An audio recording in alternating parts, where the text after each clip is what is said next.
दोस्तों स्वागत है आप सभी का। तो इस वीडियो में हम लोग डिस्कस करेंगे कि यूपी टेट का कितना नंबर जो है जुड़ेगा एग्जाम में और यूपी टेट की तैयारी किस तरह से की जाए। ये मैंने पूरा प्लान प्रिपेयर कर लिया, इसी के हिसाब से हम लोग डिस्कस करेंगे। जब सबसे पहले बात की जाए यूपी टेट की कब आ सकता है, क्योंकि अभी एक ट्वीट आया है तो इससे पता चल रहा है कि गवर्नमेंट कुछ करने वाली है और यूपी टेट का नोटिफिकेशन आपको 1 या 2 महीने में अभी आपको देखने को मिल सकता है। तो अभी आपके पास 1 से 2 महीने हैं।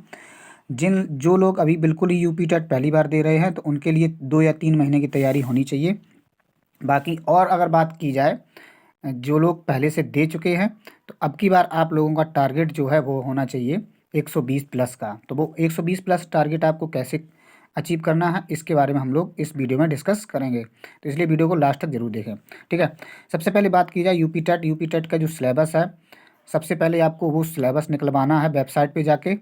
एक एक टॉपिक वाइज आपको ख़त्म करना है, बिल्कुल एक एक टॉपिक को कंप्लीट करना है। उसके बाद बात की जाए कितना टारगेट होना चाहिए, तो सबसे पहले हम बात करें कि यूपी टेट में जो सब्जेक्ट होते हैं वो 5 सब्जेक्ट होते हैं। हिंदी, संस्कृत, इंग्लिश या संस्कृत या इंग्लिश में से का कोई एक आप ले सकते हैं और उर्दू भी। तो इन 3 सब्जेक्ट में कोई एक। हिंदी अनिवार्य है। Math, CDP, EVS. ईवीएस में आपकी सभी पूरी की पूरी जीके आ जाती है। ठीक, तो अब बात करें किस सब्जेक्ट में आप कितना टारगेट कर सकते हैं। तो मेरे हिसाब से आपको हिंदी में टारगेट करना चाहिए 25 प्लस का। 25 से कम नंबर आपके हिंदी में 30 में से नहीं आने चाहिए। ऐसे ही आपको संस्कृत में टारगेट करना चाहिए। जिन लोगों की इंग्लिश अच्छी है तो वो इंग्लिश में टारगेट कर सकते हैं कि एक 25 प्लस का। उसके बाद आपको मैथ में भी टारगेट करना चाहिए 25 क्वेश्चन का और सीडीपी में भी टारगेट करना चाहिए 25 क्वेश्चन का। क्योंकि आपको पता होगा कि अभी तक जो यूपी टेट का एग्ज़ाम होता था उसमें निगेटिव मार्किंग नहीं थी। आगे क्या होगा वो अभी देखा जाएगा। वैसे उम्मीद यही है कि निगेटिव मार्किंग नहीं होगी।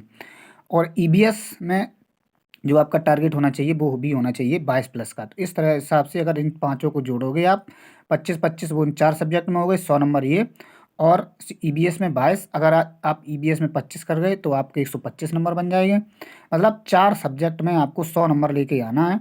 और एक सब्जेक्ट में अगर मान लो आपके 20 भी नंबर आ गए तो 120 हो जाएंगे। और कोई एक 4 सब्जेक्ट आप उठा लीजिए जिसमें आपके चारों में मिला के जो नंबर हैं वो 100 के आसपास हो जाएं और 100 या 100 प्लस हो जाएं।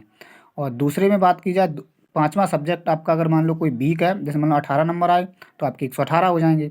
अगर एक 22 नंबर आए तो 122 नंबर हो जाएंगे। इस तरह से आप टारगेट कर सकते हैं यूपी टेट को। ठीक है, तो यूपी टेट की जो तैयारी है 5 सब्जेक्ट की वो सुपर टेट में आपको बिल्कुल काम आने वाली है। देखते हैं कैसे। तो सुपर टेट की बात की जाए तो सुपर टेट में भी यही 4 सब्जेक्ट आएंगे, जिसमें से हिंदी आपकी 20 नंबर की होगी। संस्कृत अगर आप तैयार करेंगे या इंग्लिश तैयार करेंगे तो आप 10 नंबर की आपकी तैयारी हो जाएगी। मैथ की बात की जाए तो मैथ में जो है आपको सुपर टेट में जो मैथ आएगी वो 20 नंबर की आएगी। सीडीपी की बात की जाए तो सीडीपी जो है आपकी 30 नंबर की होगी सुपर टेट में। और ईबीएस यानी जीके और प्लस करंट अफेयर आपकी 50 नंबर की होगी। तो आपको जिन लोगों का यूपी टेट क्लियर है वो क्या कर सकते हैं, सिर्फ आधा घंटा आपको डेली करंट अफेयर को देना है तो आपकी लगभग 50 नंबर की तैयारी होती रहेगी। तो हिंदी के 20 नंबर, संस्कृत के 10 नंबर 30, मैथ के 20 नंबर 30-20-50 और सीडीपी के 30 नंबर 50 और 30 80 और ईबीएस और करंट अफेयर के 50 नंबर तो 80 और 50 130 नंबर की आपकी तैयारी हो जाएगी सुपर टेट के लिए। बाकी एक्स्ट्रा आपको क्या पढ़ना, कंप्यूटर प्लस रीजनिंग 5-5 नंबर की है तो 10 नंबर की आप ऐसे तैयारी कर सकते हैं। और इंग्लिश या अगर जिन लोगों ने संस्कृत लिया है तो वो इंग्लिश पढ़ेंगे, उनको बाद में पढ़नी पड़ेगी। और इंग्लिश ली है तो संस्कृत पढ़नी पड़ेगी। ठीक है, हम किसी भी सब्जेक्ट को छोड़ नहीं सकते क्योंकि हमारा टारगेट होगा अच्छे से अच्छे नंबर नंबर लेके आना सुपर टेट में, जिससे कि हमारा सिलेक्शन हो जाए, कंफर्म हो जाए कि हाँ एक सीट पक्की हो जाए। तो अगर जिन लोगों ने संस्कृत लिया तो इंग्लिश पढ़नी पड़ेगी, इंग्लिश लिया तो संस्कृत पढ़नी पड़ेगी, 10 नंबर की इंग्लिश या संस्कृत। तो इस तरह से 20 नंबर यहाँ से हुए और 130 नंबर आपके ये हो गए। तो अगर आप डेली यूपी टेट की भी तैयारी कर रहे हैं और डेली करंट अफेयर को सिर्फ आधा घंटा दे रहे हैं, डेली वीकली करंट अफेयर आपको तैयार करनी है। इसके लिए भी मैंने चैनल बता रखा है क्रैक एग्जाम की जो वीकली करंट अफेयर आती है वीडियो वो आपको कंप्लीट करनी है। तो इस तरह से आपकी जो है यूपी टेट और सुपर टेट की भी तैयारी होती रहेगी। मान लीजिए आप यूपी टेट की तैयारी करते हैं, जो लोग यूपी टेट की ही तैयारी कर रहे हैं करंट अफेयर को छोड़ रहे हैं, तब आपकी 100 नंबर की तैयारी होगी। तो इससे अच्छा यही है कि आप जो है करंट अफेयर को भी साथ में लेके चलें, तो आपकी 130 नंबर की तैयारी साथ में होती रहेगी, क्योंकि सुपर टेट का जो पेपर होता है वो 150 नंबर का होता है। तो अगर आप आधा घंटा और एक्स्ट्रा निकाल पाते हैं तो 130 नंबर की तैयारी होती रहेगी। बाकी रीजनिंग, कंप्यूटर और इंग्लिश इसको वीकली पढ़ते रहें तो इसकी भी तैयारी होती रहेगी, क्योंकि यूपी टेट का जैसे ही एग्ज़ाम कंफर्म होता है, क्लियर होता है, रिजल्ट आएगा, सुपर टेट की वैकेंसी कभी भी आ सकती है। कोई भी बयानबाजी जो दे रहे हैं विधानसभा में, उनका बयान बदलते टाइम नहीं लगेगा। तो हम लोग क्यों अपनी ही तैयारी को ना करें, क्योंकि जब अपना टारगेट ही है सुपर टेट, तो सुपर टेट को टारगेट बना के हम तैयारी करें, तभी अच्छा होगा हमारे लिए। क्योंकि नेता या कोई भी मंत्री का अगर अब विधानसभा में बयान आता है तो वो कन्फर्म नहीं है उनका बयान कि बदले ना, वो कभी भी आके बदल सकते हैं बयान। वो ये कह सकते हैं कि हमारे पास इतने, क्योंकि 51,000 का पद, 51,000 का वो डेटा दे चुके हैं, 51,000 कुछ पद उनके पास खाली है, और ये इन्होंने लिखित में दिया है।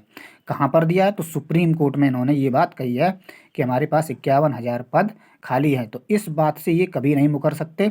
51,000 मिनिमम वैकेंसी इनको निकालनी पड़ेंगी। अब वो कभी भी निकालें, वो इनके ऊपर डिपेंड करेगा। ठीक है। बाकी बात करें हम लोगों के हाथ में जो है, तो हम लोग सिर्फ तैयारी कर सकते हैं। तैयारी करना ही हम लोगों के पास और कोई ऑप्शन भी नहीं है तैयारी के अलावा।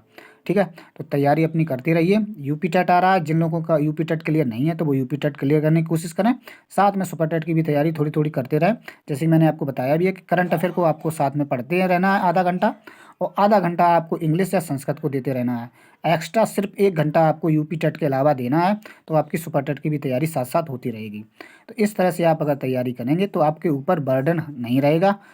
ठीक है। जब भी नोटिफिकेशन सुपर टेट का आएगा तो आप जो है अपने आप को एक मतलब सेफ जोन में पाएंगे कि हाँ ठीक है, हमारी तैयारी हो चुकी है, और अब नोटिफिकेशन आ जाए कोई दिक्कत नहीं, हड़बड़ाहट नहीं होगी। क्योंकि फिर जब नोटिफिकेशन आ जाता है तब तैयारी नहीं हो पाती है, हड़बड़ाहट ही होती है सिर्फ। ठीक है। तो इसलिए पहले से आपको तैयारी करते हुए चलना है, और नोट्स बनाते हुए चलना है, जाकि जिससे कि आप नोट्स जो है बाद में जाके रिवाइज भी कर पाएँ। चलिए फिर मिलते हैं नेक्स्ट वीडियो में, तब तक के लिए जय हिंद जय भारत। हाँ, अगर इस वीडियो से संबंधित आपकी कोई राय, कोई कमेंट, कोई अगर सुझाव है, या मतलब कोई आपको प्रश्न पूछना है, तो इस वीडियो के कमेंट बॉक्स में कमेंट करके पूछ सकते हैं। मिलते हैं फिर नेक्स्ट वीडियो में, तब तक के लिए जय हिंद जय भारत।